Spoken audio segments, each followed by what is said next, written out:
Your mother believed you could do anything. Anthony stood at the dining table, looking at his 8-year-old twin sons. Their shoulders pressed together like they could split the weight of failing between them. Was she wrong? The boys didn't answer. They'd learned that silence hurt less than trying to explain what they couldn't understand themselves. Michael's tears fell quietly. Victor's hand found his brother's under the table. Their father grabbed his jacket and left the room. And in that moment, in that crushing, suffocating quiet, someone else was listening. Someone who knew exactly what it felt like to believe you were born broken. Catherine wasn't supposed to hear any of it. She'd been carrying a basket of folded towels past the dining room when Anthony's voice stopped her cold. She stood there just outside the doorway, frozen, her heart pounding in her chest. It wasn't the anger in his words that shook her. It was what came after. That silence, the kind that sounds like a child's soul collapsing in on itself. She knew that sound. She'd lived inside it for years back, when every teacher looked at her like she was wasting their time. When words on a page looked like they were drowning. When she sat alone in her car at 19, staring at a job application she couldn't fill out, wondering if maybe everyone had been right about her all along, wondering if God had made a mistake when he made her.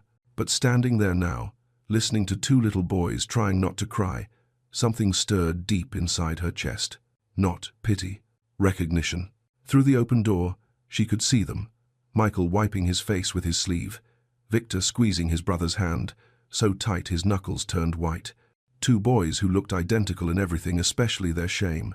And for the first time in a long time, Catherine felt it. That quiet whisper she'd almost forgotten how to hear. This is why you're here. Not to scrub counters or fold laundry, but to see what nobody else could.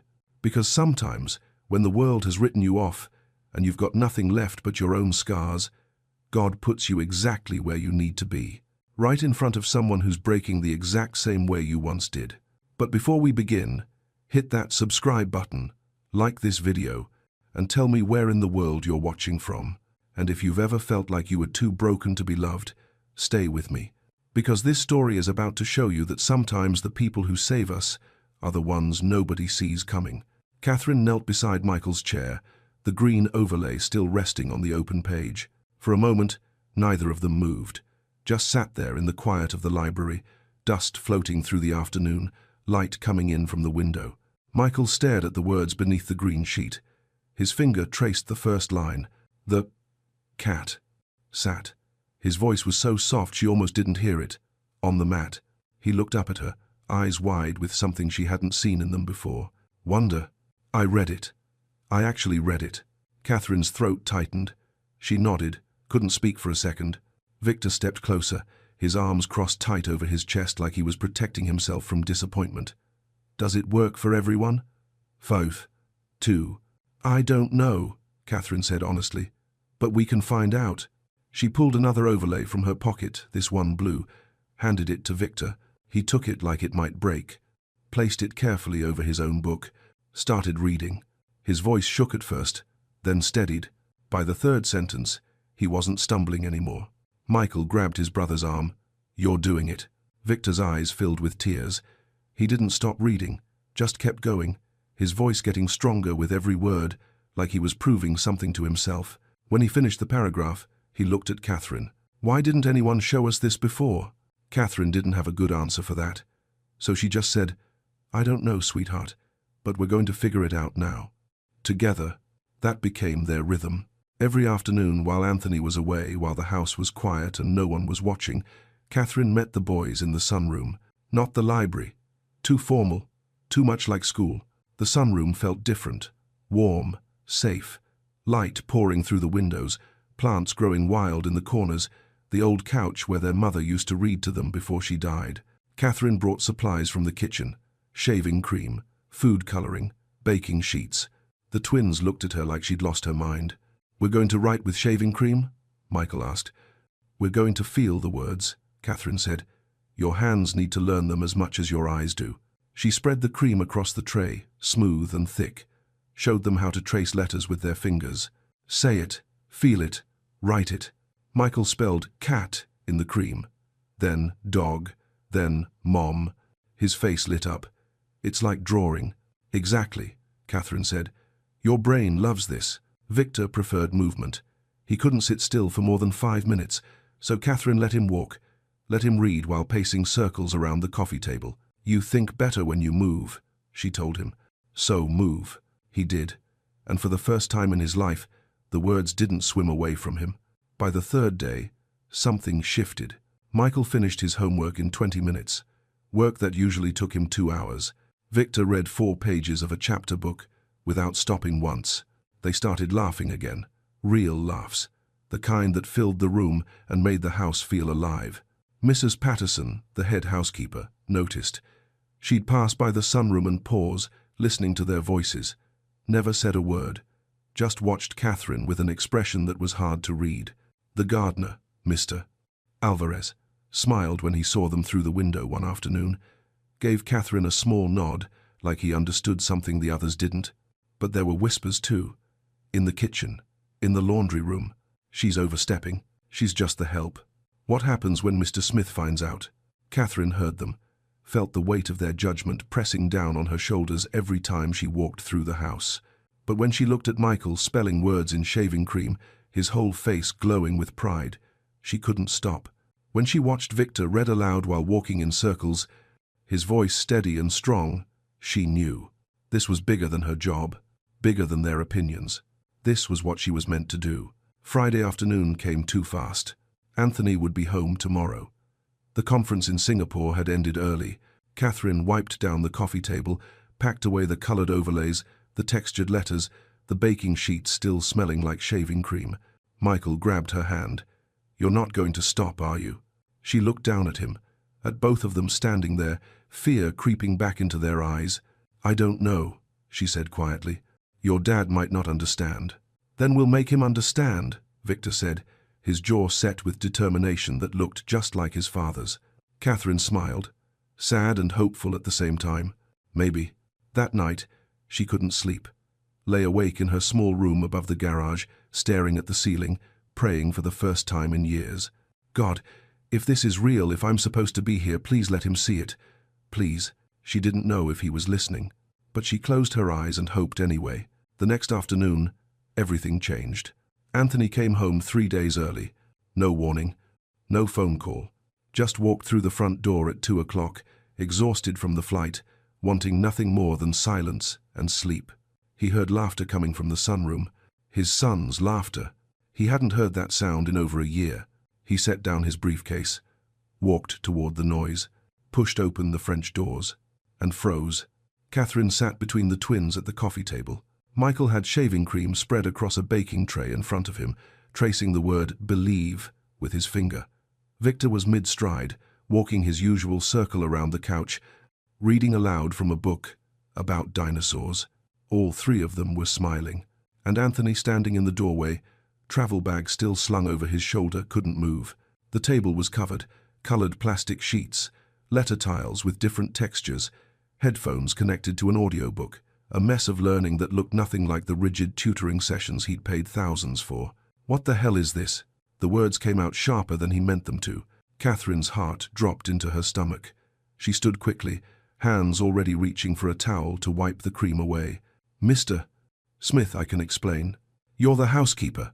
His voice was tight, confusion twisting into something harder. "I hired you to clean, not to." "Dad, wait." Victor's voice cut through the air like a crack of lightning. He stepped forward, the book still clutched in his hand, his whole body trembling. "I read 12 pages today." Tears filled his eyes. 12, without stopping once. Anthony stared at his son, at the boy who hadn't finished a single chapter book in 2 years. "Please don't make her stop," Victor whispered. Michael scrambled to his feet, holding up the baking tray, shaving cream dripping onto the floor. "Look, Dad. I spelled dinosaur right. I never get it right." He grabbed his homework from the edge of the table, pages of math problems, handwriting practice, reading comprehension. Completed, nearly perfect. Handed it to his father with shaking hands. Anthony took it, stared down at his son's neat, careful work. His jaw worked. No words came. Catherine stood frozen, her heart hammering against her ribs. She forced herself to meet his eyes. "I'm sorry I didn't ask permission, Mr. Smith." Her voice was quiet, steady, but I recognized something in them, something I've lived with my whole life. Silence pressed down on the room like a weight. The twins stood side by side, hands clasped together, terrified. Anthony's eyes moved from the homework to their faces, his sons' faces, glowing with something he hadn't seen since Rebecca died. Pride. When he finally spoke, his voice barely made it past his throat. "My office, now." He turned and walked away, his footsteps heavy on the wood floor. Catherine's stomach twisted into knots. The boys looked up at her, their faces crumpling. "I'm sorry," she whispered, kneeling down between them. "I'm so sorry." Michael threw his arms around her neck. Victor buried his face in her shoulder, and for a moment, Catherine just held them, feeling their small bodies shake, wishing she could protect them from what was coming. The walk to Anthony's office felt like walking to her own execution. Every step down that long stretch toward his door, Catherine's mind raced. She'd be fired. Of course she'd be fired. She'd overstepped, broken trust, done exactly what she'd been warned not to do her whole life, tried to be more than she was allowed to be. She knocked. "Come in." Anthony sat behind his desk, laptop open in front of him.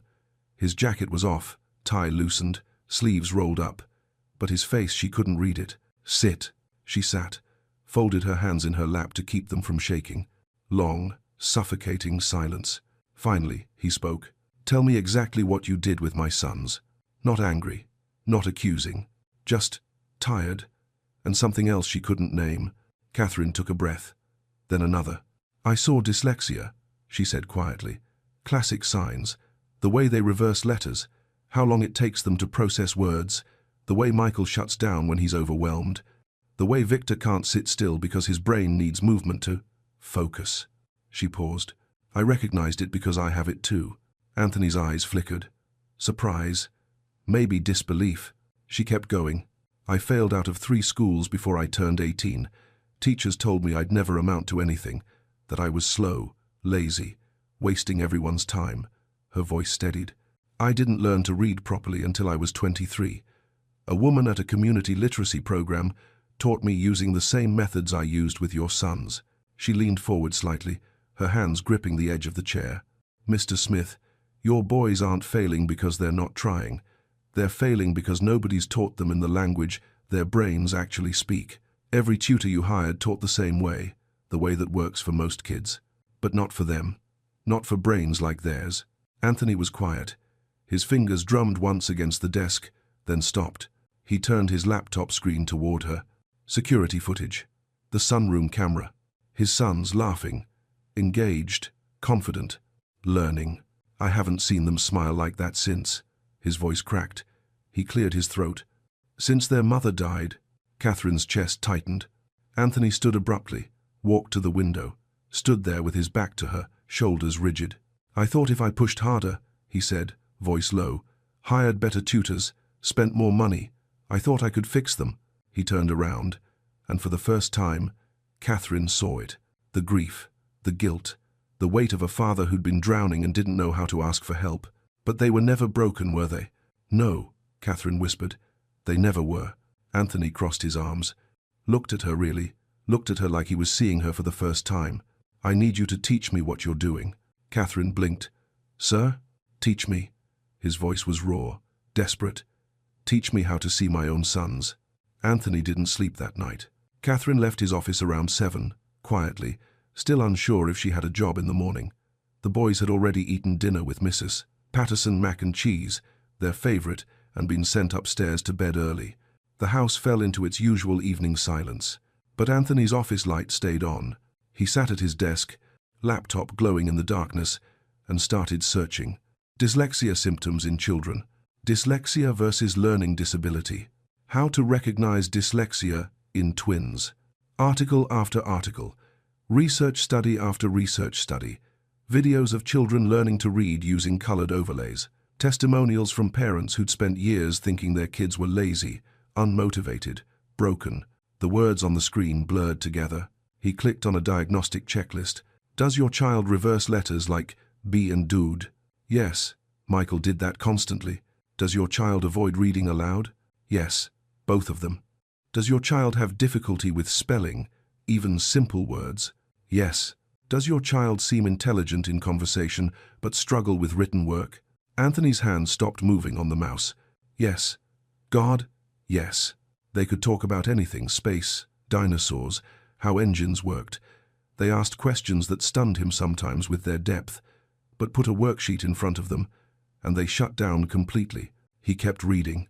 One article mentioned that dyslexia often went undiagnosed in children from wealthy families because parents could afford tutors who just worked harder, pushed longer, drilled the same methods over and over without ever asking why the child wasn't learning.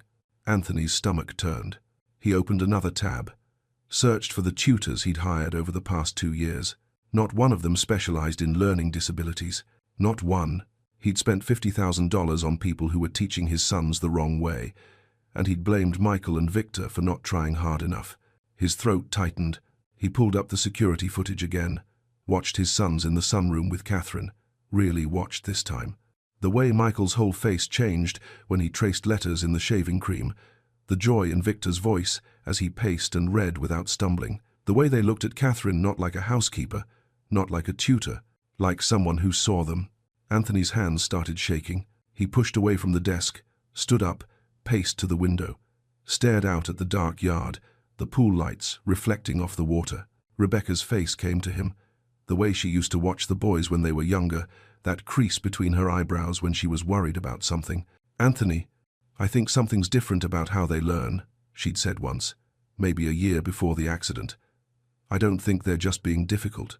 He'd brushed it off, told her they were fine, just needed more discipline, more structure. And then she died.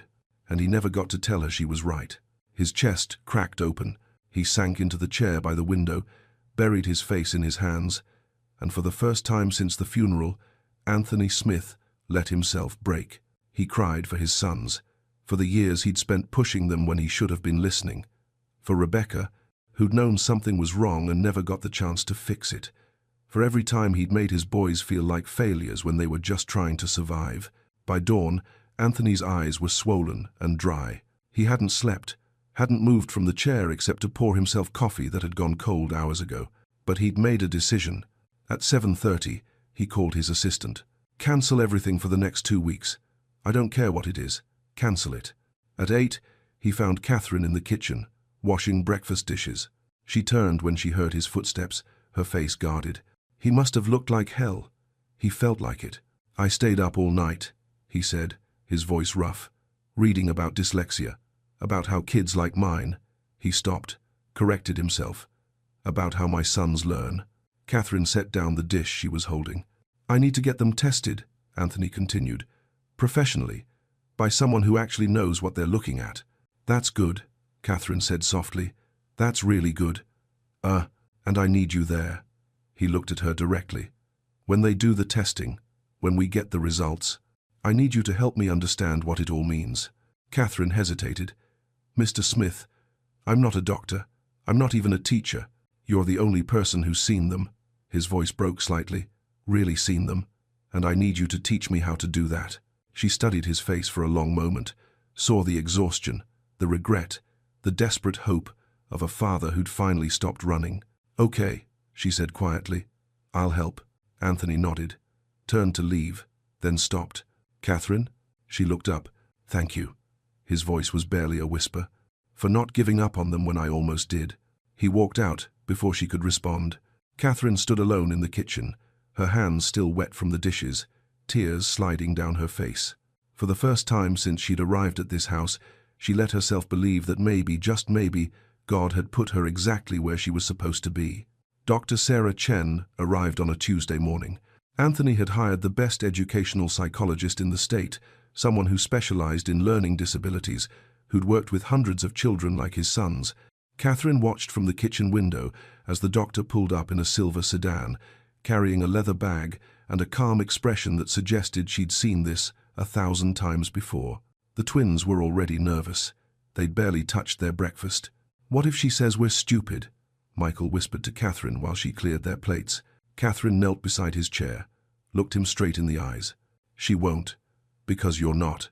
But what if the tests say, the tests are going to show what I already know?" Her voice was steady. "Sure, that your brains are brilliant. They just work differently." Victor stood by the window, arms crossed, watching his father talk to Dr. Chen on the front steps. "He looks scared," Victor said quietly. Catherine glanced out. Anthony's shoulders were tense, his hands shoved deep in his pockets, a posture she'd never seen on him before. "He is," she said, "but not of you. He's scared he missed this for too long." Victor turned to look at her. "You think he feels bad?" "I think he feels everything." The testing took 6 hours. Dr. Chen set up in the library, spreading assessment materials across the table, puzzles, reading passages, memory games, pattern recognition tasks. The boys went in separately, Michael first, then Victor. Anthony and Catherine waited in his office. Neither of them knew what to do with the silence. Catherine sat on the edge of the couch, hands folded in her lap, trying not to watch the clock. Anthony stood by the window, pretending to read emails on his phone, but she could see he wasn't actually looking at the screen.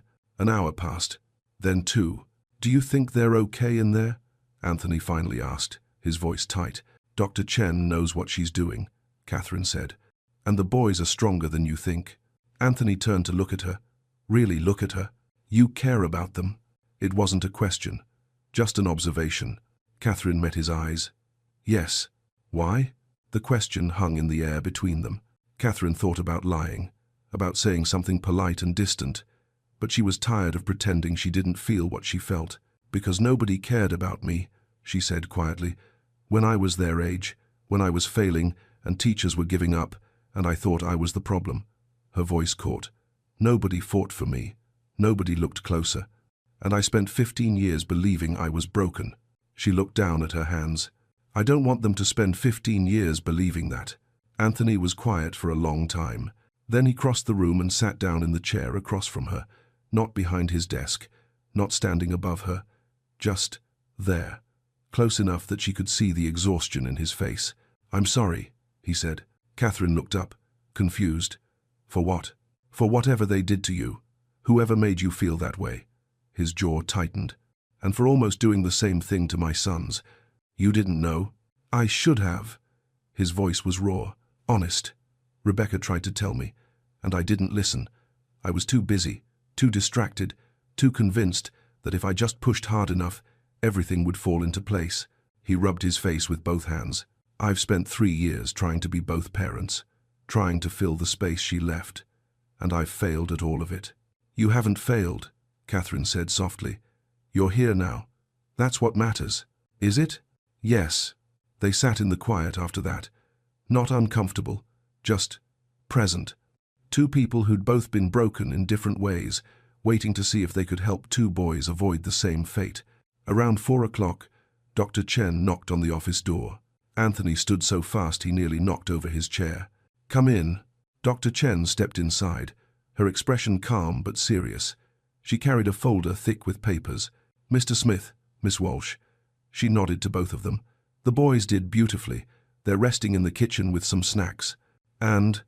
Anthony's voice was barely steady. Dr. Chen set the folder on the desk, opened it to the first page of results. "Both boys have superior IQ scores," she began. "Michael tested at 127, Victor at 129. Anthony's breath caught.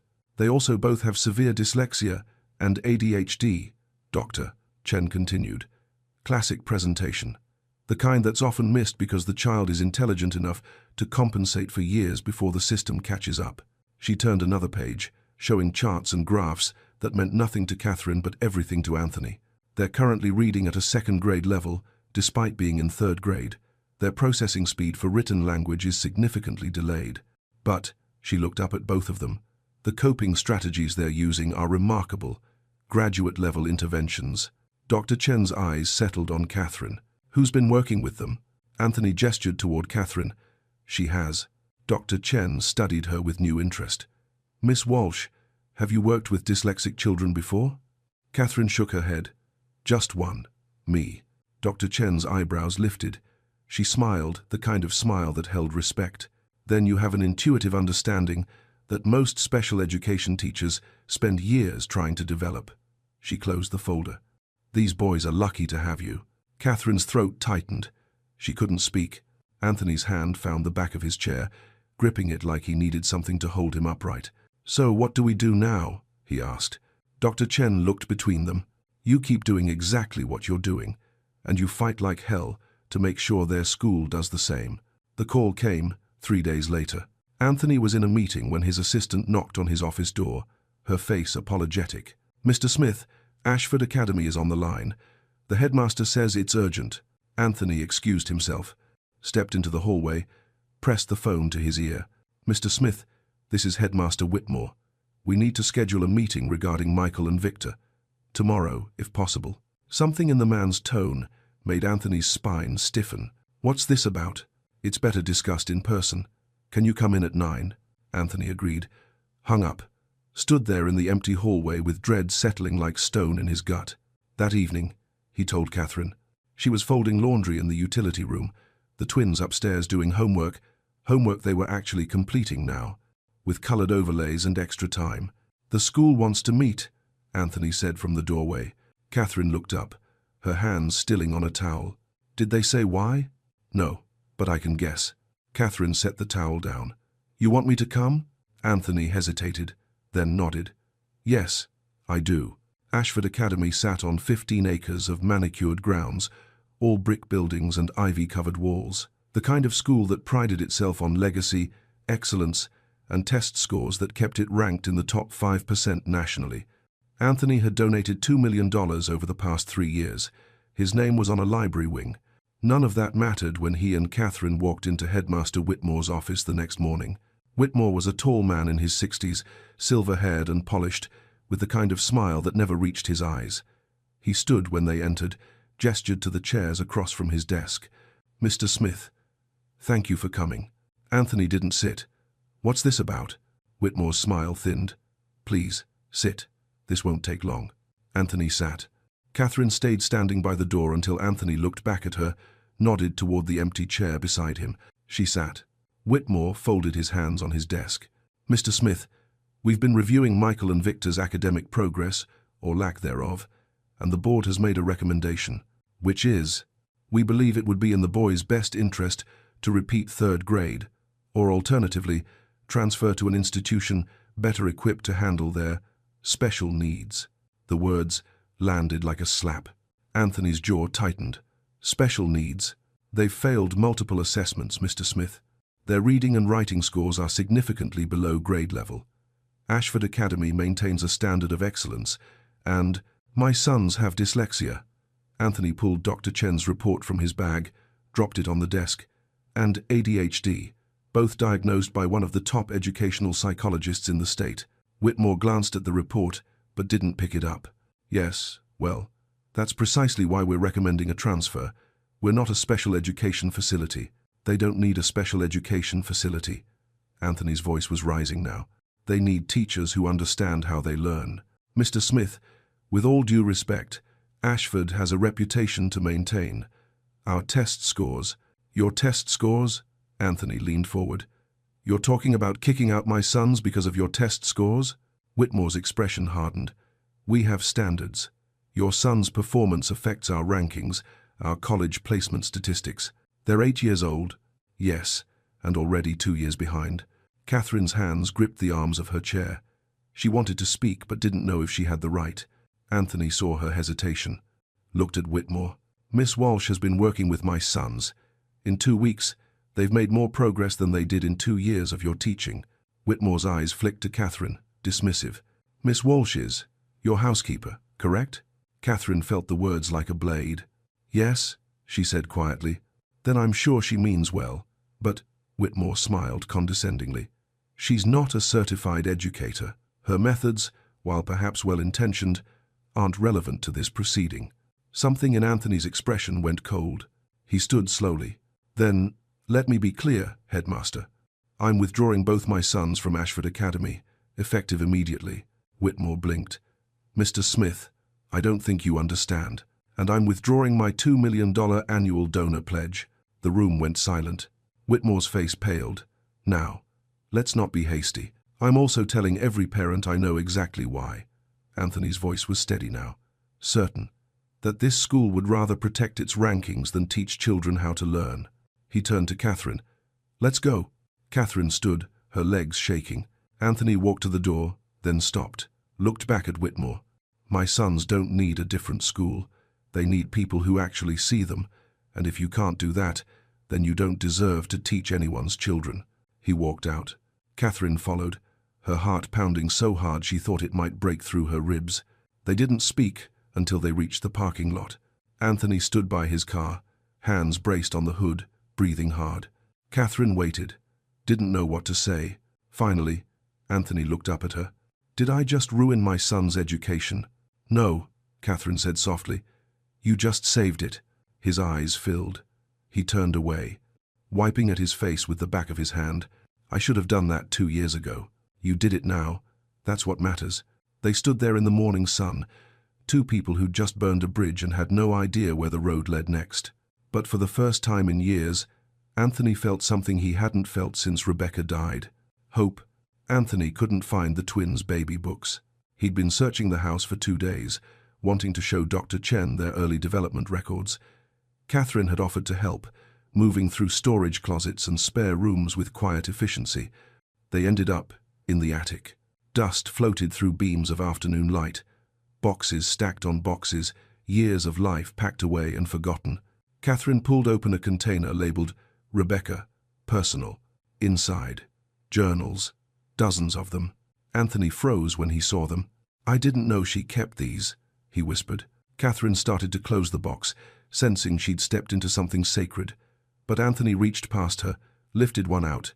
The leather was worn, the pages dog-eared. He opened it to a random entry. His hands started shaking. "What is it?" Catherine asked softly. He didn't answer, just kept reading, his face going pale.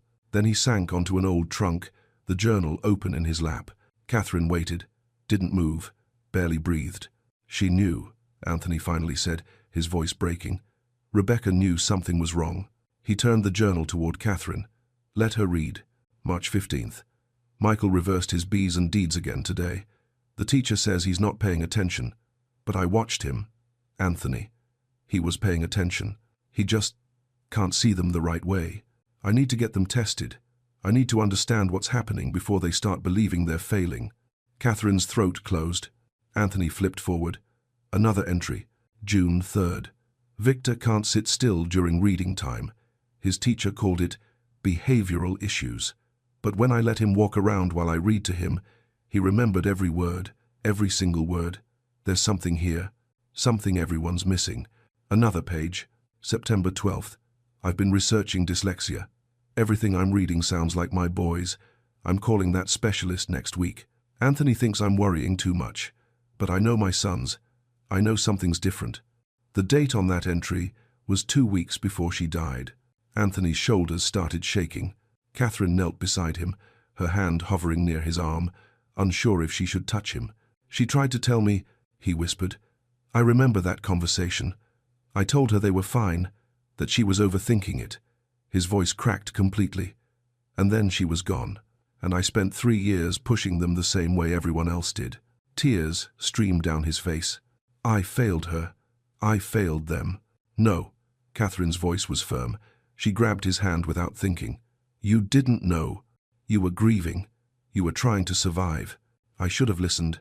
She would forgive you." Catherine squeezed his hand. "And your sons already have." Anthony looked at her, really looked at her, his eyes red and raw. "How do you know?" "Because I see the way they look at you now." Her voice softened. "They don't see a man who failed them. They see their father trying. And that's everything."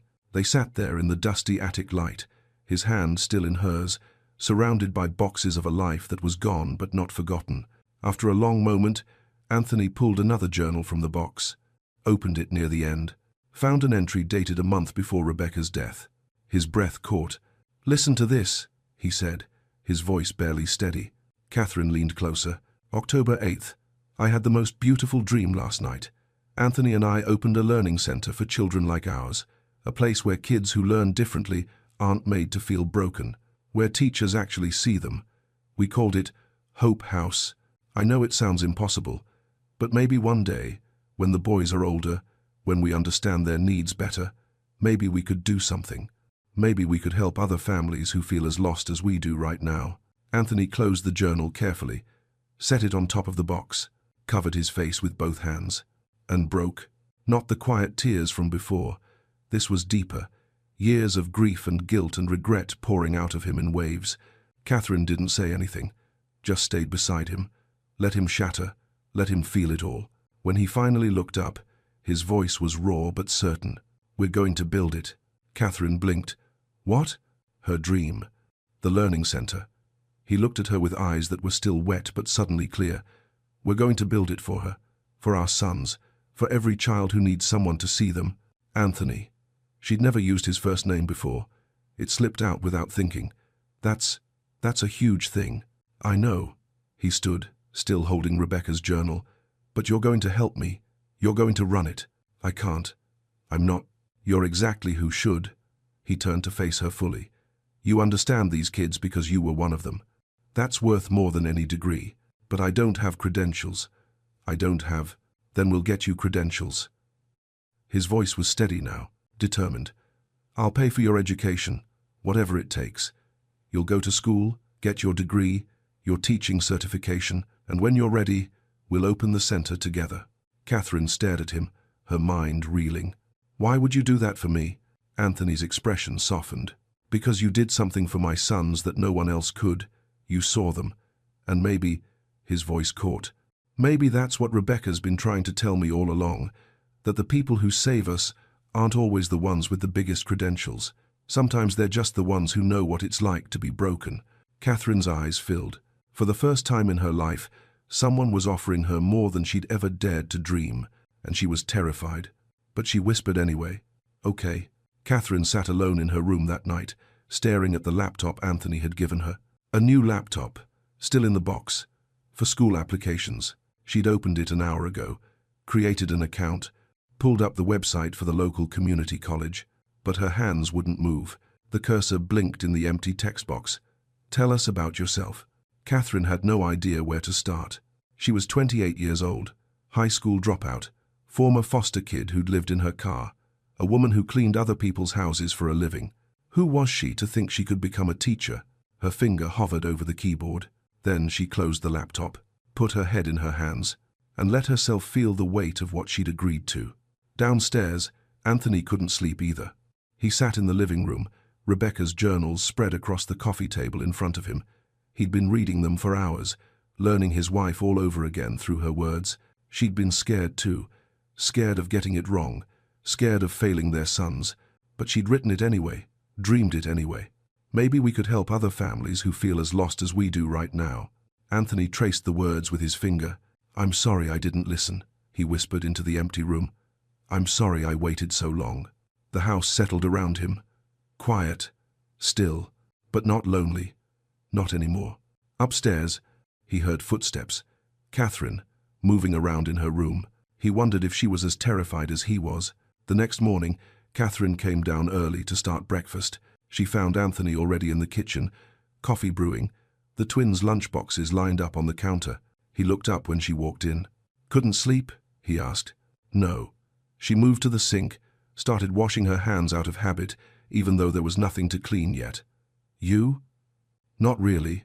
They stood there in the pre-dawn quiet, two people who'd promised each other something impossible and were now facing the reality of it. "I don't know if I can do this," Catherine said finally, her voice barely above a whisper. Anthony set down his coffee cup. "What part?" "Any of it." She turned to face him. "College, teaching, running a center. I failed out of school 3 times, Anthony. What if I fail again?" "You won't. You don't know that." "Yes, I do." He moved closer. "Because this time, you're not doing it alone. And this time, you actually want it." Catherine's eyes filled. "What if I'm not good enough?" "You already are." His voice was steady. "Sure. My sons are proof of that." She looked down, trying to blink back tears. Anthony hesitated, then reached out and gently lifted her chin, so she had to meet his eyes. "Catherine, you spent your whole life being told you weren't enough, but you are. You always have been, and I need you to start believing that." A tear slipped down her cheek. "I'm scared." "So am I." He dropped his hand. "I'm terrified I'll mess this up, that I'll fail Rebecca's dream, that I'll let my sons down again." "You won't." "Then we won't." He smiled slightly. "We'll just have to be scared together." Footsteps sounded on the stairs. The twins appeared in the doorway, hair messy, still in their pajamas. "Why are you both up so early?" Michael asked, rubbing his eyes. Catherine quickly wiped her face. Just making breakfast. Victor studied them both with the kind of knowing look that 8-year-olds sometimes have. Were you crying? Catherine started to deny it, but Anthony spoke first. We were talking about big changes. Sometimes, big changes are scary. Michael walked over to Catherine, wrapped his arms around her waist. Is it good scary or bad scary? Catherine's throat tightened. She knelt down so she was eye level with him. Good scary, she said softly. The kind that means something beautiful might happen if we're brave enough. Victor came closer. Are you going somewhere? No, sweetheart. I'm staying. But I'm going to go to school, to learn how to be a real teacher. You're already a real teacher, Victor said matter-of-factly. Michael nodded. The best one we ever had. Catherine pulled them both into a hug, her eyes closing against fresh tears. Over their heads, she met Anthony's gaze. He was watching them with an expression she couldn't quite name. Grief and gratitude mixed together, love for his sons, and something else, something that looked almost like hope. Pancakes? He asked quietly. Catherine smiled through her tears. Pancakes. That afternoon, Catherine opened the laptop again. This time, she started typing. My name is Catherine Walsh. I learned to read at 23 years old. For most of my life, I believed I was broken, that my brain didn't work the way it was supposed to, that I would never be more than I was. Then I met 2 boys who were breaking the same way I once did, and I realized something. I wasn't broken. I was just learning in a language no one had taught me yet. I want to become a teacher so I can be for other children what no one was for me, someone who sees them, really sees them, not as problems to fix, but as people who just need someone to believe in them first. She paused, read it over, then hit submit before fear could stop her. The application went through. Catherine closed the laptop slowly, put her hand over her heart and felt it beating hard and fast, and whispered a prayer she hadn't prayed in years. God, if this is real, if this is what you want from me, please don't let me fall. The house was quiet around her, but somewhere deep inside, where faith lives even when you've forgotten it's there, she felt something settle, not certainty, but peace. And for now, that was enough. 4 months passed like breathing. Catherine enrolled in community college, night classes, online courses, weekends buried in textbooks while the twins did their homework beside her at the kitchen table. Some nights she wanted to quit, stared at essays she'd rewritten 5 times and still didn't think were good enough, called herself foolish for thinking she could do this at 28 when she'd failed so completely at 18. But then Michael would look up from his reading and say, "You spelled that wrong," pointing at her paper with a grin, and she'd laugh. Fix it. Keep going. The twins transferred to a small progressive school across town. Smaller classes. Teachers trained in learning differences. Accommodations written into their education plans. Extra time, colored overlays, oral testing options. Within 6 weeks, both boys passed their first full exam. Catherine was there when Anthony got the email from their teacher. Watched his face go still, then crumble, then light up all at once. He showed her the screen with shaking hands.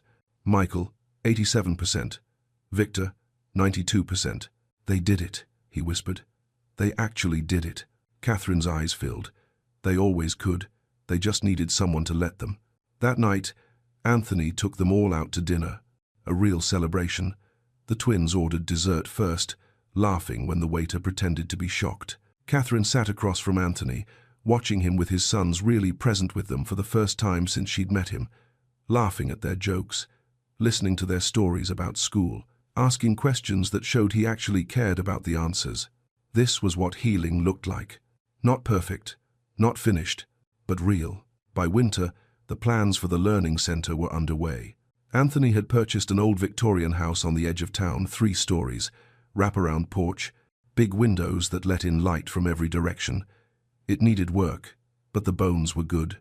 He brought Catherine to see it on a Saturday morning. They stood in the empty front room, sunlight streaming through dusty windows, their breath visible in the cold air. "What do you think?" Anthony asked. Catherine turned slowly, taking it in. The high ceilings, the hardwood floors that creaked under her feet, the built-in shelves that could hold books. "It's perfect," she whispered. "Each room will be different," Anthony said, his voice filling with something she'd never heard from him before: excitement. Sensory spaces, movement zones, quiet areas for kids who need stillness. Everything designed around how different brains actually learn. He pulled out architectural sketches, showed her the plans. Catherine looked at the drawings, her heart swelling in her chest. When can we open? A year, maybe less if construction goes smoothly. He looked at her. Will you be ready? Catherine thought about her college classes, the teaching credential she was working toward, the fear that still woke her up some nights. I don't know, she said honestly, but I'll try. That's all anyone can do. They walked through the empty house together, mapping out rooms in their minds. The twins ran ahead, their voices echoing through the hollow spaces, calling out which room they wanted to help decorate. In what would become the main learning area, Catherine stopped, placed her hand on the window frame. Rebecca would love this, she said quietly. Anthony came to stand beside her, close enough that their shoulders almost touched. She does, he said. I think she's been watching this whole time, making sure we got it right. Catherine looked at him, saw the peace in his face that hadn't been there 6 months ago. You miss her? Every day. His voice was steady. But I'm not drowning in it anymore. And I think, he paused, I think she'd be okay with that. They stood in the winter light, surrounded by the skeleton of a dream that was slowly becoming real. What should we call it? Catherine asked. Anthony smiled, pulled a small notebook from his pocket, one of Rebecca's journals, opened to a page near the end. Hope House. Catherine's breath caught. She already named it, Anthony said softly. Years ago. We're just catching up. That evening, back at the house, Catherine found a letter in her mailbox. Her hands shook as she opened it. Dear Miss Walsh, congratulations. You have been accepted into the special education credential program beginning next fall. She read it 3 times, then walked inside, found Anthony in his office, and handed him the letter without a word. He read it, looked up at her, smiled wider than she'd ever seen. You did it. We did it, she corrected. The twins appeared in the doorway, sensing something important. What happened? Victor asked. Catherine knelt down, pulled them both close. I'm going to be a real teacher, an official one. Michael's face lit up. Does that mean you can teach more kids like us? Yes, baby. That's exactly what it means. Victor looked at his father. Is the center really going to happen? Anthony nodded. It's really going to happen. And kids like us won't have to feel stupid anymore. Catherine's throat closed.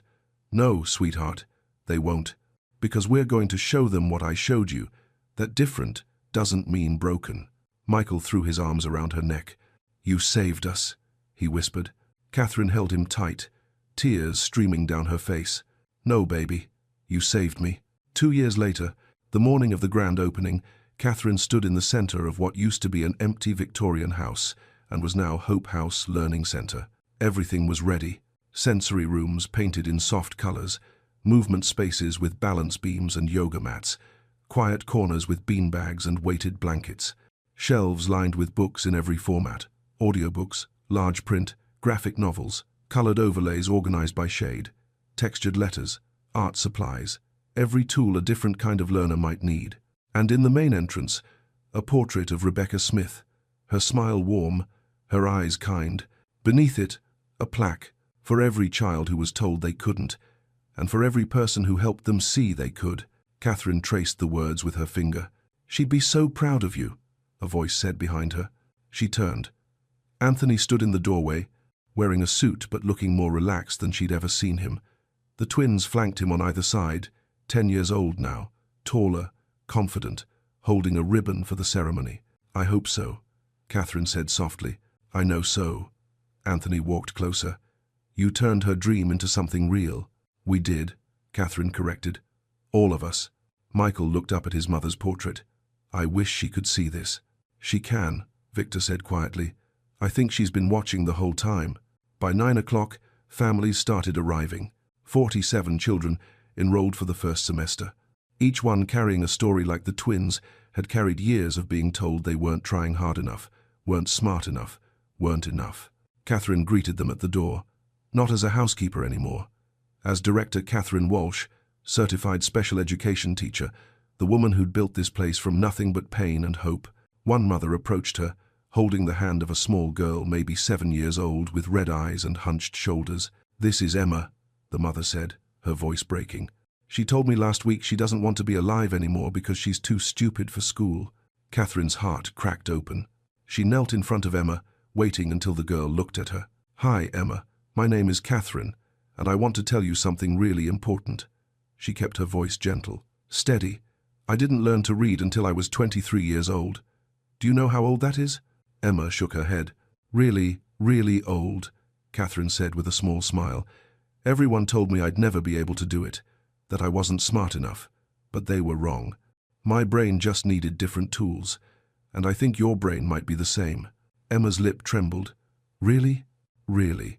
Catherine reached into her pocket, pulled out a green overlay. "Want to try something?" Emma nodded, barely. Catherine led her to a reading corner, opened a book, placed the overlay on the page. "Try now." Emma looked down. Her eyes widened. "The letters, they're not jumping as much." "That's your brain finding its language," Catherine said softly. Emma read the first sentence, stumbled once, kept going. By the third sentence, she was reading clearly. When she finished the paragraph, she looked up at Catherine with tears streaming down her face. "I did it." "You did," Catherine whispered, "and you're going to do it again, and again, until you stop being surprised by how brilliant you are." Emma threw her arms around Catherine's neck. Behind them, the mother covered her mouth, sobbing. Anthony watched from across the room, his own eyes wet. The ribbon-cutting ceremony happened at noon. Catherine stood beside Anthony on the front porch, the twins between them, holding giant scissors. Reporters had come, local news cameras, parents and children filling the yard. Anthony spoke first. "My wife Rebecca believed every child deserves to be seen for who they are, not who they can't be. She knew our sons needed something different. And if she were here, she'd tell you that this center exists because one woman saw what everyone else missed, that different doesn't mean less." He turned to Catherine, his voice thick with emotion. "Catherine, you didn't just save my sons. You honored my wife's dream in ways I never could have alone. Thank you." Catherine's throat tightened. She looked out at the crowd, at all the families who'd come, at Emma standing with her mother, at the twins smiling up at her. "I spent most of my life believing I was broken," she said, her voice carrying across the yard. "That God had made some kind of mistake when he made me. But standing here today, I know the truth. I wasn't broken. I was just being prepared. For this. For them." She gestured to the children. "Every child here deserves to know they're not failing. They're not lazy. They're not stupid. They're just learning in a different language. And we're going to teach them that language. We're going to show them they're not alone." Michael and Victor cut the ribbon together. It fell in 2 pieces, and Hope House opened its doors. That evening, after everyone had gone home, Catherine walked through the quiet building one last time. She stopped in front of Rebecca's portrait. "Thank you," she whispered, "for dreaming this, for believing in your boys when no one else did, for somehow making sure I ended up exactly where I needed to be." She felt a hand on her shoulder. "Anthony, she brought you to us," he said quietly. "I'm sure of it." Catherine turned to face him. "Do you really believe that?" "I do." His eyes held hers. "Some people come into your life exactly when you need them. Not a moment sooner, not a moment later. Just right on time." They stood close in the dimming light, 2 people who'd been broken in different ways and had somehow found healing in helping others. "Thank you," Catherine said, "for believing in me when I didn't believe in myself." "Thank you," Anthony replied, "for teaching me how to see my own children." Outside, the sun was setting. Golden light poured through the windows, filling every corner of Hope House with warmth. And somewhere in the silence between heartbeats, in the space where grief becomes grace, Catherine felt it. That whisper she'd heard 2 years ago in a kitchen, holding 2 broken boys. "This is why you're here." She closed her eyes. And finally, after 28 years of feeling invisible, Catherine Walsh let herself believe what she'd spent her whole life trying to find. She was seen. She always had been. And now, she'd spend the rest of her life making sure every child who walked through these doors knew they were seen too. Not despite being different, but because being different was exactly what made them beautiful. He had given up.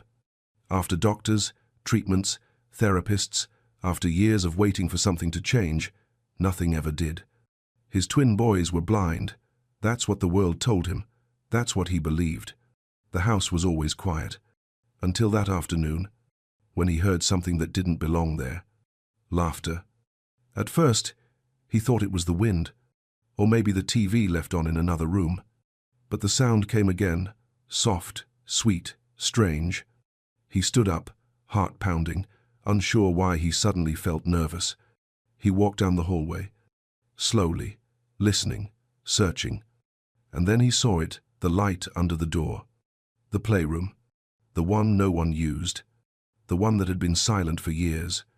The door was open, just a crack. And through it, he thought he saw her. The maid, kneeling by the tub, with his boys. And for a moment, he forgot how to breathe. Joy Thompson didn't ask for much. She came to the Walker estate looking for steady work. She wasn't expecting warmth. She wasn't looking for connection. The house was large, cold, too clean like it had been frozen in time. Curtains always drawn. Lights dimmed low. Rooms that echoed when no one spoke. Charles Walker barely looked at her the day she arrived. His voice was polite, distant. His eyes? Tired in a way that didn't come from work, but from loss. His sons, Gabriel and Michael, were just over 2. Beautiful, silent, unmoving. The file said they were blind from birth. No treatment had worked. No progress had ever come. Joy was told not to expect anything. Not reactions, not play, not light. But something about those boys stirred something in her. She couldn't name it, but she felt it. And one morning, while washing their faces, she saw something no one else had ever seen. Sometimes, what breaks you becomes the doorway to what heals you. This isn't just a story about sight. It's a story about grief, about silence, and about how love, real love, sees what others overlook. If you've ever felt like hope passed your house by, or if you've ever been the one who noticed something no one else did, then this story is for you. Before we begin, click subscribe, like this video, and tell us in the comments, where in the world are you watching from, and who in your life truly saw you when no one else did? Because sometimes, the miracle doesn't come through a doctor or a cure. Sometimes, it walks into the room quietly, wipes a child's face, and pays attention. The first morning, the house felt colder than the air outside. Joy Thompson stood at the edge of the long hallway, holding her breath without meaning to. The silence wasn't peaceful. It was the kind that feels like it's been there too long. Like grief had unpacked its bags and made itself at home. The floors didn't creak. The walls didn't speak. Even the light, what little there was, felt like it didn't have permission to move. She hadn't seen Mr. Walker since he greeted her briefly the night before. No handshake, just a nod, a few clipped instructions, and then he was gone. He hadn't stepped into the nursery, hadn't looked at the boys. She understood, in her own way. Some pain makes you disappear, even when you're still standing in the room. The boys were already awake when she entered, sitting in matching cribs, dressed in soft grey clothes, their eyes fixed on nothing. Gabriel and Michael, 2 years and 4 months old, pale skin, dark lashes, small hands resting quietly in their laps. They didn't cry, didn't reach, didn't react. She whispered their names anyway. No answer. The only sound in the room was the quiet rustle of the curtains behind her, heavy, lined, always drawn. She began the day's routine, just as the schedule listed. Breakfast, sponge bath, change of clothes, tidy the space. She moved slowly, giving them time to adjust to her presence. Not that they seemed to notice. Later, with the water warm in the tub and soft towels laid out, she lifted Michael first. His body was light, too light. She held him carefully, one hand supporting his back, the other gently cupping his head. He didn't resist, didn't flinch. He just sat there in the shallow water, quiet as ever.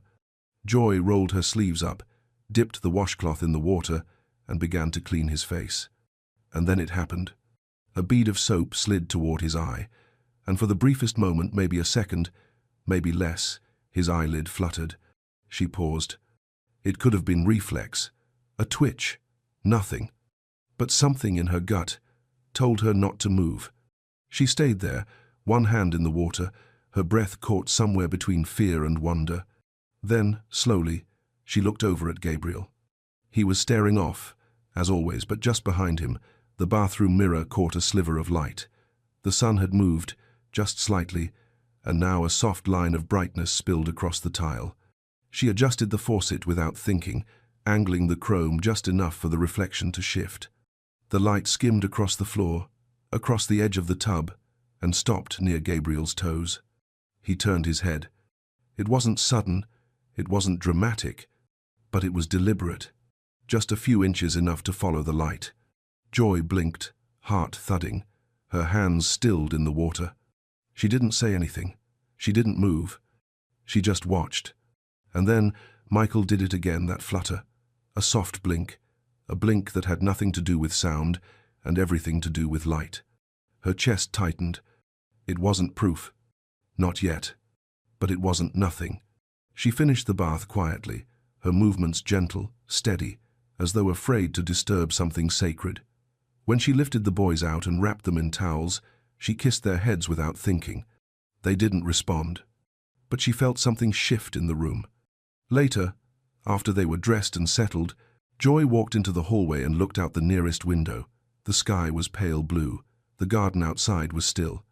And inside this house, something had just woken up. She didn't tell anyone what she saw. Not yet. She didn't trust herself to name it.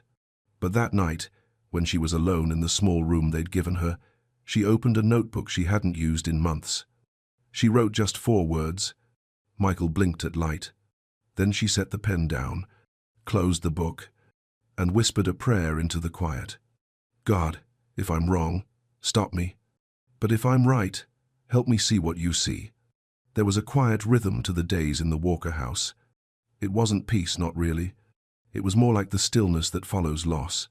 A house that learned to survive by not expecting anything new. Joy never asked questions.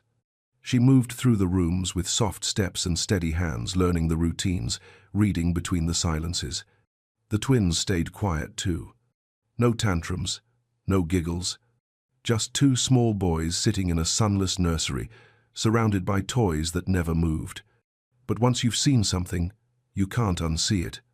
That blink, the shift of the eyes, the turn of the head, it stayed with her. Not loud, not obvious, but constant. She found herself watching them more closely now. Not out of suspicion, but out of hope. Hope that maybe, just maybe, there was more happening beneath the stillness. One morning, as she changed their clothes, she swapped the boys' positions by the window. It was subtle. Gabriel, now closer to the light, squinted slightly as the curtains stirred. Michael reached out, not blindly, but towards something. She didn't write it down this time. She just watched and wondered. By the 3rd week, small details began to surface. She'd hum sometimes while folding laundry. Nothing special, just little things her grandmother used to sing in the kitchen. Old church melodies, pieces of memory. One afternoon, she was softly humming, "What a friend we have in Jesus," while tucking in the bedsheets, and she caught it. Gabriel turned his head toward her voice. Not the sound of the sheet, not the movement. Her voice. She paused, waited, then sang a little louder, just one line. Michael shifted. His fingers tapped the mattress beside him, almost like he was listening. No one else noticed. The housekeeper came and went. The gardener trimmed the hedge outside the nursery window. Charles Walker remained out of sight, his door always closed. But the boys were listening and responding. Bit by bit, Joy began to rearrange things. A lamp in the corner, a softer bulb. Curtains opened just a little, just enough for light to stretch across the floor in the late afternoon. She said nothing, but she watched, and the boys began to follow. Not every time, not always clearly, but enough. Enough to make her heart ache with questions. One evening, after the boys had been put to bed, Joy passed through the hallway and stopped by the linen closet. Something had been bothering her. The eye drops. They were part of the boys' care routine, prescribed, logged, administered at the same time every day. She'd been told they were for comfort, something to help with inflammation, keep the eyes from straining. But the more she watched, the more she noticed how still the boys became after the drops, almost like they withdrew. Even more than usual. She reached for the cabinet key the housekeeper always left hanging near the pantry. Hands steady, breath quiet, she opened the locked drawer where their supplies were kept.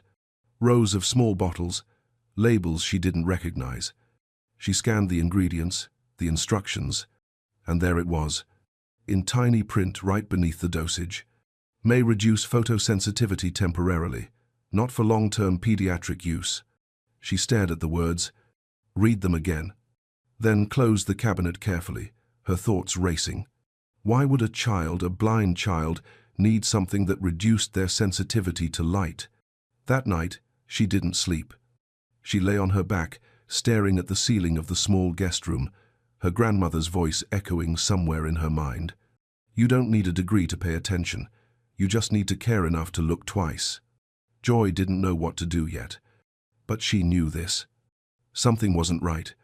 And the boys, they were trying to speak in the only way they could, with blinks, with shifts, with silence that wasn't empty but full of something waiting to be seen.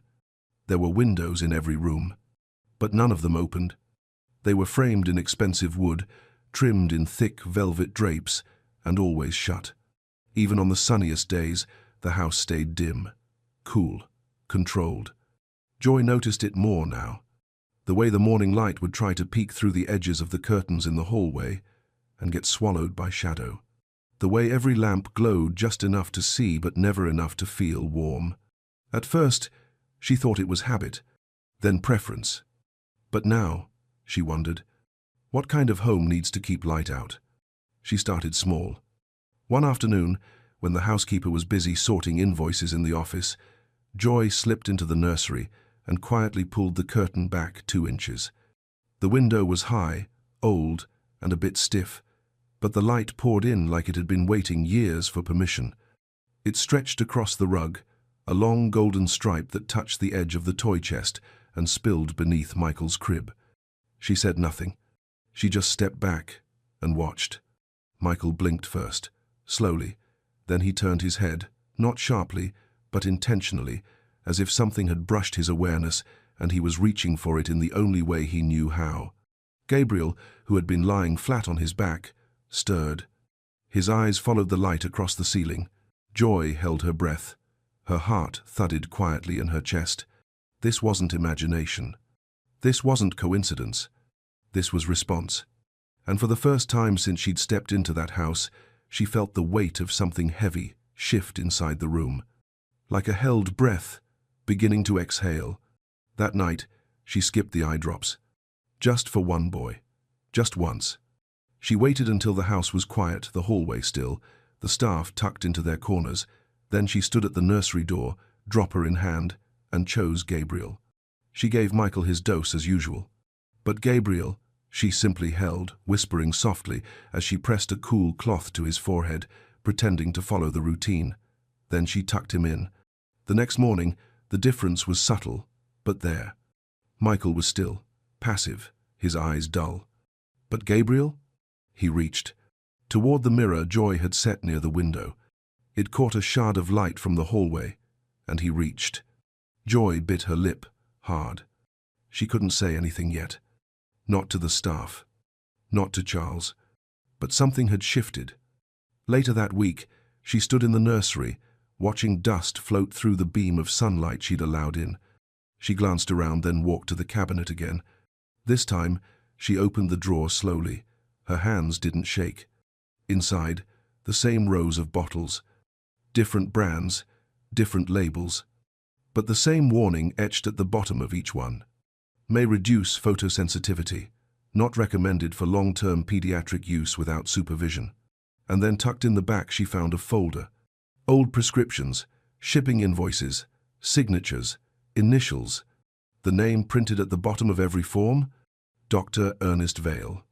She didn't know the name, but something in her chest tightened when she saw it. All of it had been approved. Signed, ordered, repeated. For months. That evening, the quiet in the house felt different. Not peaceful, not routine. Heavy. She walked past Mr. Walker's study.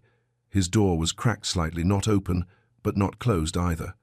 Inside, She could see him sitting by the fireplace, same posture, same stillness, a man who had learned to make peace with silence because it required nothing from him. Joy paused. She thought about saying something. About the light, the blink, the drops. But then she remembered the first day, how he hadn't even looked into the nursery, how the grief in his eyes wasn't sharp anymore, just settled, like a man who had made an agreement with heartbreak and stopped asking for more. So she kept walking, not because she was afraid, but because the truth wasn't ready yet. Not for him, not for them, not until it spoke louder than the silence. That night, she opened her notebook again. She wrote slowly, carefully, one entry at a time.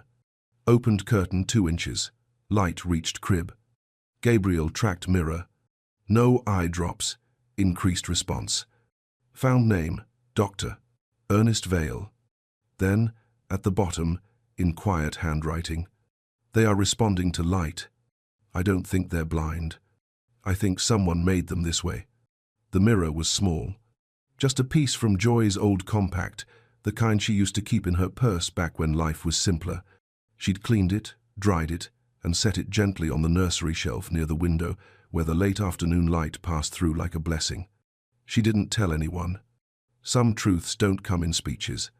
They arrive in quiet gestures, like a hand placing a mirror on the floor to see what happens next. It was nearly 5 p.m. The house was still. Dinner was being prepped in the kitchen, the soft clatter of utensils echoing faintly through the vents. The housekeeper had left early that day, and no one else ever came into the nursery this time of day. Just Joy. And the boys. She sat between their cribs, knees folded, the mirror angled just so. A sliver of light caught it, bouncing across the wall, then the floor, then the tiny giraffe toy between them. Gabriel's eyes caught the shimmer first. He blinked once, then again, then turned his face toward it, with a slow, searching motion. Michael followed, his fingers twitching near the rails of his crib. The light danced gently across the bars. His head moved with it. Joy felt her throat tighten, but she stayed still, no sound, no sudden breath. Her hand, steady. Her heart, loud. This was no accident. They were watching. They were seeing. They were reaching for the thing the world said didn't exist. And then, a creak in the hallway. Soft, careful. She didn't look. She didn't need to. Some footsteps carry a weight only grief can make. Even when silent, they say everything. She knew it was him. Charles Walker stood at the threshold of the nursery. He didn't speak. Didn't move. Didn't interrupt. The door was open just wide enough for him to see everything. Joy, sitting on the floor. The mirror in her hand. His sons, eyes lit with something he hadn't seen since the day they were born. Light. Movement. Life. She turned her head slightly, caught him in her periphery, but didn't panic. She just whispered, "We're playing." Her voice was soft. Too soft for defense. Too strong for denial. Charles stepped in, slow, almost like he didn't trust the floor beneath him. His eyes flicked from Joy to the boys, to the shimmer on the wall, to the expression on Gabriel's face. He didn't sit down. He didn't ask questions. He just stared. And in that long, aching moment, something happened in his face, not dramatic, not loud. A breaking. A soft kind. The kind men try to swallow when no one's watching. "What is this?" he asked, finally. His voice wasn't angry, just cracked, worn down to the bone. Joy looked up. Her hands didn't move. "They see the light," she said quietly. "They're following it." He blinked. Once. Twice. Then shook his head, almost like trying to wake himself from a dream. "That's not." He stopped. Started again. "That's not possible." But his eyes didn't leave the boys. Michael reached again, his hand brushing the edge of light on the floor. Gabriel tilted his head, tracking the flicker on the ceiling. "They've never," he whispered. "Not once, not in 2 years." Joy nodded gently. "I know, that's what I thought too." The room went quiet again. Not the empty kind. The heavy kind. The kind of silence that follows truth when it finally walks in. Charles looked at Joy, then really looked. Not as a maid, not as someone passing through, but as a witness, a person who had stayed long enough to notice what no one else did, a person who wasn't afraid to look again. He didn't speak after that. He just turned, slowly, and walked out. The door stayed open behind him, and for the first time since Joy arrived, the light from the hallway was allowed to stay. That night, she didn't write in her notebook. She sat on the edge of her bed, the mirror resting in her hands, and just stared at it. There were still no answers, no guarantees, no proof anyone would believe. But she knew one thing: she wasn't alone anymore. Charles didn't speak of it the next morning. Not to Joy, not to the boys, not to anyone. He didn't even glance at the mirror on the nursery shelf. Didn't ask where it came from. Didn't ask why his sons had followed the light. But something had changed in him. Joy could see it. He lingered in the hallway longer than usual, paused outside the nursery door before heading into his office. Watched, quietly, when she bathed the boys as if afraid to see too much or not enough. He didn't want to believe. But he didn't want to look away either. That afternoon, Joy did something bold. She walked into the study holding a notebook. Not a report, not a complaint. Just pages filled with days of observations, scribbled in careful handwriting, like pieces of a puzzle only she had tried to fit together. Charles looked up from his desk. His expression wasn't cold, just guarded, like a man who spent years building walls for good reason and isn't sure yet whether to tear one down. Joy stood still in front of him, not demanding, not pushing, just offering. "I'd like to show you something," she said softly. "You don't have to agree, just look." She opened the notebook. Page by page, she showed him. The time she opened the curtain and Michael blinked. The day Gabriel tracked the sunlight across the ceiling. The evening she skipped the drops and saw more movement than ever before. The label warnings, the dosage logs, the name Dr. Ernest Vale. Charles didn't interrupt. He sat there in silence, the kind that listens. One hand at his mouth, the other resting flat on the table, fingers curled slightly, like holding something invisible. He turned a page, read, then another. At one point, his eyes paused on a note Joy had barely remembered writing. "Light doesn't lie. It just waits for someone to see it." He closed the notebook slowly, then looked up at her, and for the first time, she saw something unguarded in his face. "I never wanted to believe it," he said. His voice was low, quiet but not lost. "When they told me, after Caroline died, I didn't ask questions. I didn't want to. I couldn't. I was afraid to hope." Joy didn't answer. She didn't have to. She knew what it cost to hope when it had let you down before. Charles looked toward the hallway, toward the nursery he had barely entered in months. "They told me not to expect progress, that blind children don't always respond, that silence was normal, that this was our life now." He looked back at her, and I believed them, because it was easier than believing something might still be possible. There was a pause. The room felt smaller now, not cramped, but close, as if everything inside it had leaned in. "Do you think it's the drops?" he asked. Joy nodded. "I think it's part of it, and I think someone knew. I don't know why yet, but the patterns don't lie." Charles stood, slowly. He looked like a man holding something fragile, something he hadn't touched in years. "Let's stop them, just for a couple days." Joy met his gaze. "Are you sure?" "No," he said, "but I can't ignore it anymore." For the next 48 hours, they stopped the drops. Together, Joy tracked everything, every blink, every turn of the head, every flicker of recognition. Charles began joining her quietly in the nursery. Not with questions, not with control, just presence. He sat on the floor once, knees stiff, unsure how to move, how to play. But the boys didn't seem to mind. When Michael reached toward the soft beam of light falling across the rug, Charles whispered, "He sees it." Joy smiled gently. "Yes," she said, "he does." Gabriel squinted at the mirror, then laughed not loudly, but enough to echo. Charles put a hand to his chest, as if something inside had startled awake. That evening, he asked Joy something simple. "Do you believe this was always there, and we just missed it?" She looked at the boys, now curled in their blankets, breathing slow. "I think it was waiting," she said, "for someone to look again." It was Joy's idea. She found the letter decals in a drawer of old toys stuck beneath a broken puzzle box, half yellowed with time. They were meant for windows. Colorful letters, soft adhesive, a child's name, spelled out in light.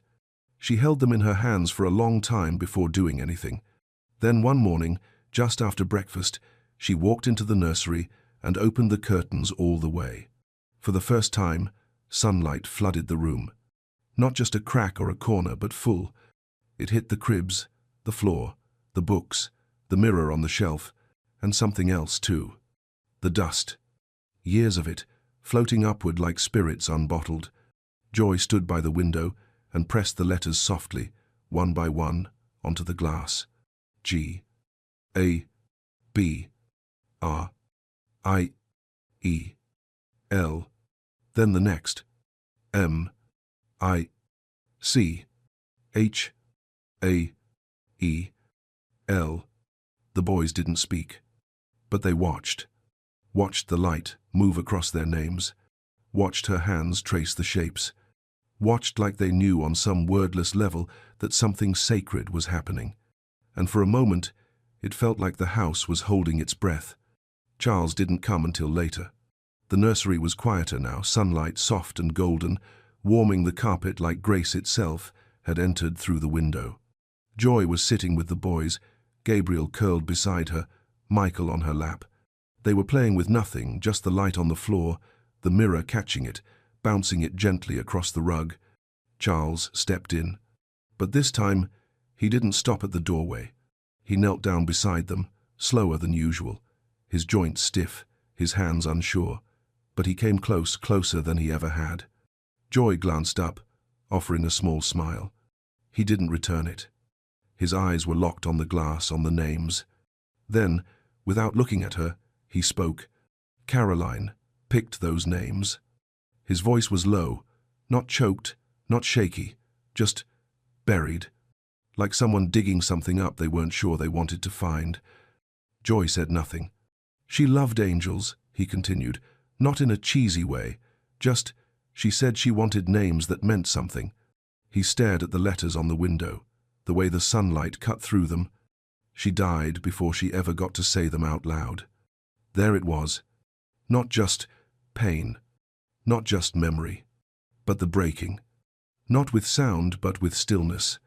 He leaned back against the wall, one hand over his mouth, eyes shining but not falling. Joy didn't speak. She just let it hang. Sometimes silence is the only kind of respect. A few minutes passed. Then Gabriel did something he hadn't done before. He reached up toward the window. His fingers brushed the glass, landed on the G. He held it there.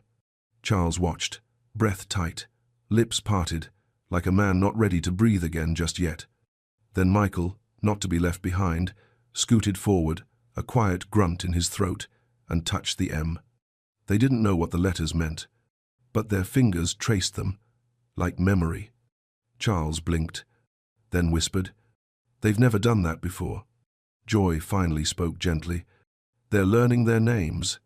He nodded once, but it broke something anyway. He closed his eyes, exhaled, and for the first time since she met him, Charles looked small. Not weak, not pitiful, just human. Just a man whose life had been too quiet for too long. Later, Joy found him sitting in the sunroom, a room no one used. The curtains had always stayed closed in there. The plants had died long ago. But now, the windows were open, and he was sitting in the light. She stood in the doorway for a moment, then stepped in, carefully. "I'm sorry," he said without looking at her. Joy paused. For what? For letting go too early, for choosing silence over searching. He turned toward her.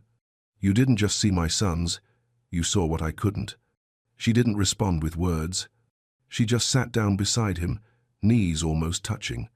The silence between them wasn't heavy this time. It was healing. And outside, the wind lifted the curtain, just enough to let the sun fall softly on the floor. Charles didn't return to his office the next morning. He sat in the sunroom, just like the night before. The curtains open now, the light stretching across the cold tile like it had been waiting for years.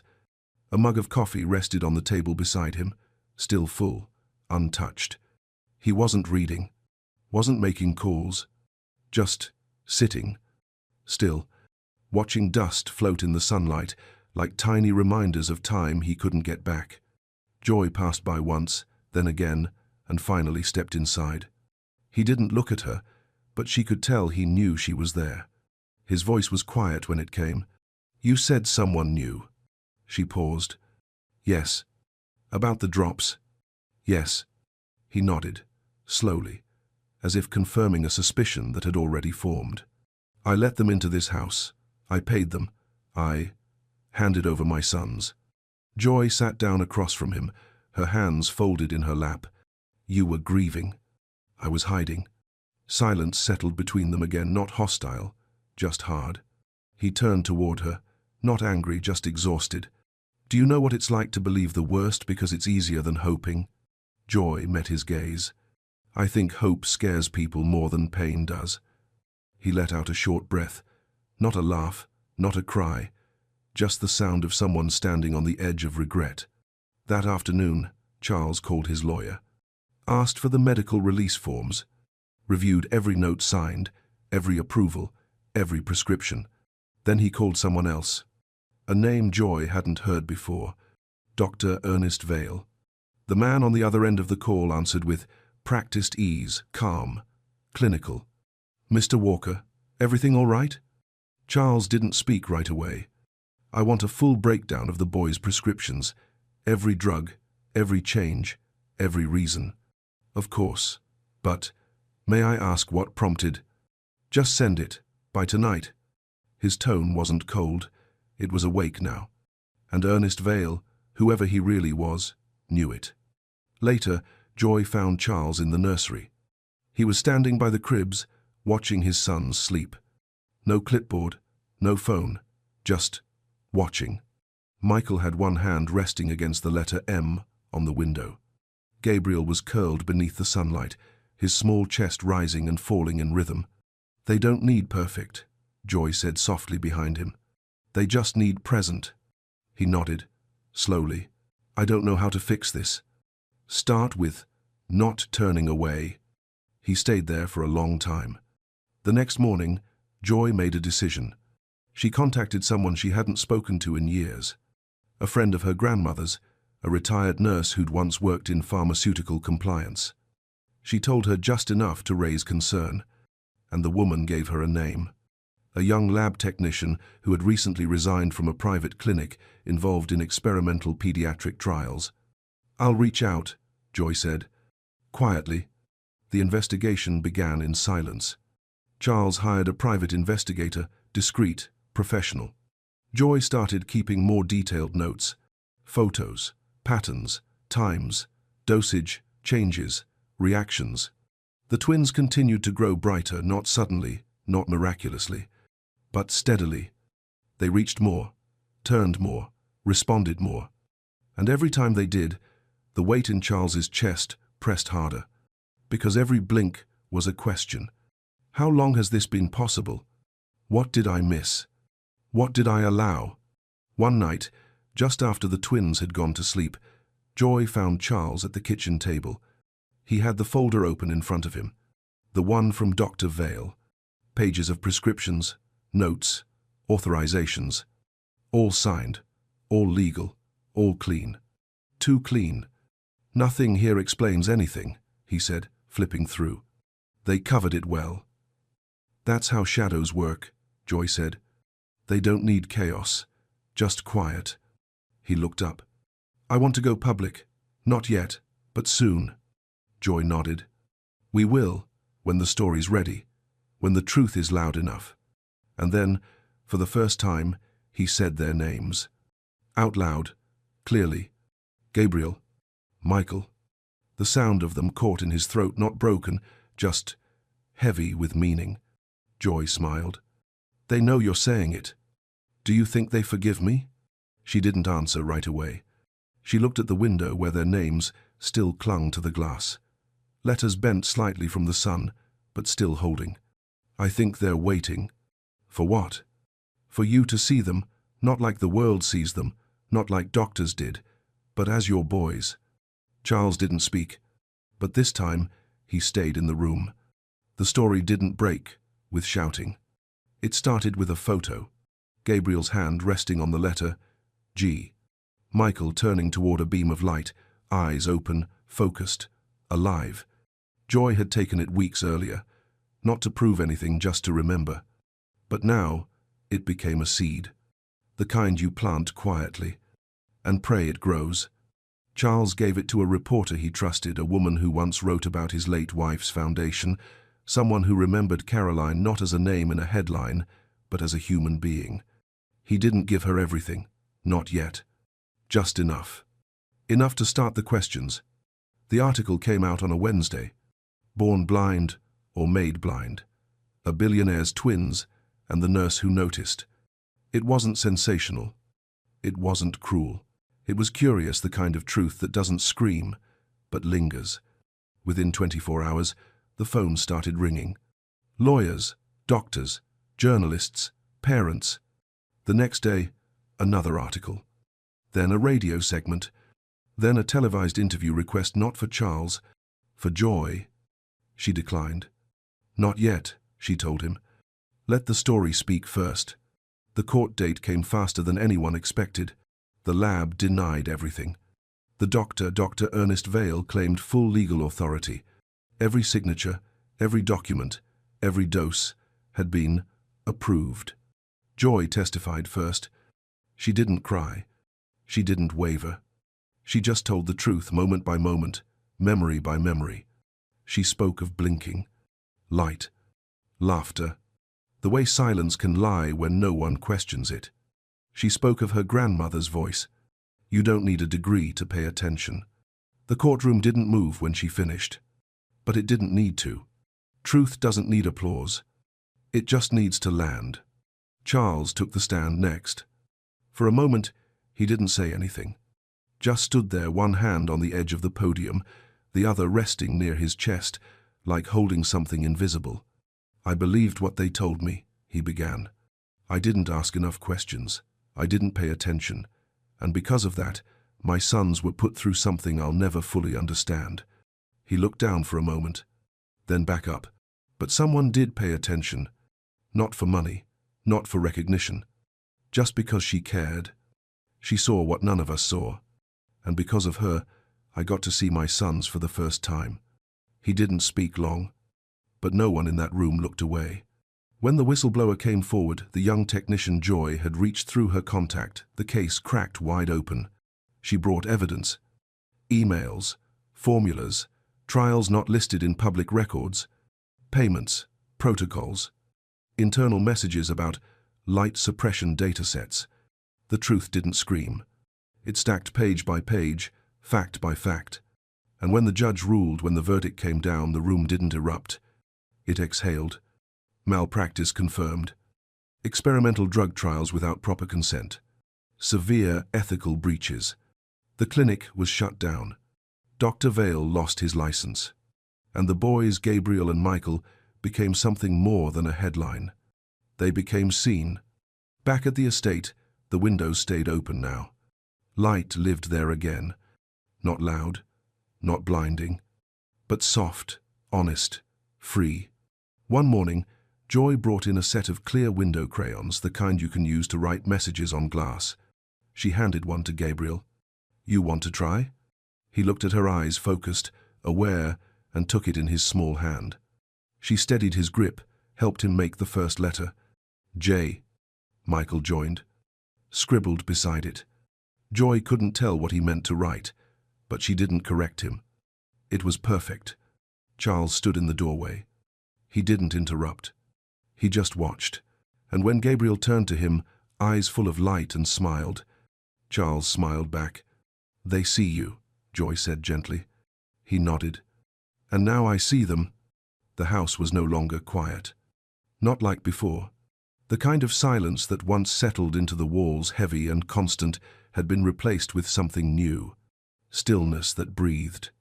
Laughter that echoed down the hall without apology. Voices not many, not loud but alive. The curtains stayed open now. Not just in the nursery. Everywhere. Windows that once held years of dust now framed sunlight. Light that moved across the floor like forgiveness. Light that had always wanted in, just waited for someone to let it. Joy was packing. Not quickly, not sadly, but with care. Her contract was up. No one had asked her to stay, and she hadn't expected to. Charles had thanked her more times than she could count, in quiet gestures, in changed routines, in the way he no longer walked past the nursery like it wasn't there. But still, this was never meant to be hers. She folded the last of her clothes into a small duffel and turned to look at the room that had held her for months. Simple, quiet, but full now. Full of memory, full of proof. Downstairs, Charles was waiting. He stood in the entryway, dressed simply, no suit, no tie, just a father, trying to find words for something that mattered. When she came down the stairs, he didn't speak right away. He just looked at her the way someone does when they finally see not just what you did, but who you are. Then he handed her something. A leather-bound book. Simple, unmarked. Inside, the first page already written. His handwriting small, steady. Walker Thompson Family Logbook. Entry 1. Gabriel smiled at his reflection. Michael touched the light. Joy laughed. Charles breathed. Joy blinked, slow. Her fingers tightened around the edges of the book. "It's yours," he said quietly. "Ours, if you'll stay." She didn't answer with words. She just nodded once. And smiled. That evening, they sat together in the new sunroom, where the ivy had started to grow again along the windows. The boys were on the floor, chasing the glint of a silver wind chime that hung from the open window. Gabriel's fingers brushed it. Michael laughed, full and clear. Charles turned to Joy. "What do you call this?" She looked at the boys, the light, the air moving through the room like breath. "Attention," she said. "And grace." In the weeks that followed, Charles made it official. Not just the foundation, though, they did that too. The Second Glance Foundation. Built to advocate for children misdiagnosed, for mothers and caregivers ignored, for stories silenced by systems that never paid attention. But the family part, that's what mattered most. One morning, Joy placed new decals on the nursery window. Gabriel. Michael. And beneath them, just one more. Joy. The boys traced the letters with their fingers. Michael looked up, pointed to hers, and said it clearly. "Joy." She turned, startled, eyes glassed with disbelief. Charles stood in the doorway. "They see you," he said. "And now I do too." Years from now, people would ask how it happened, how blindness could be misdiagnosed, how so many experts could miss what one maid noticed in a mirror, and no one would have a perfect answer, because it wasn't just science, it wasn't just medicine, and it wasn't just one blink. It was love that paid attention. It was truth that refused to be quiet. It was God moving, not in thunder, but in the watching eyes of a child who followed light. Joy would never call it a miracle. She would sit with Gabriel and Michael on the floor and say softly, "You weren't waiting to be healed. You were waiting to be seen." The house glows now, not from wealth, not from restoration, but from windows that stay open, from names written in glass, and laughter that no one dares to silence anymore, from light finally having a home to live in.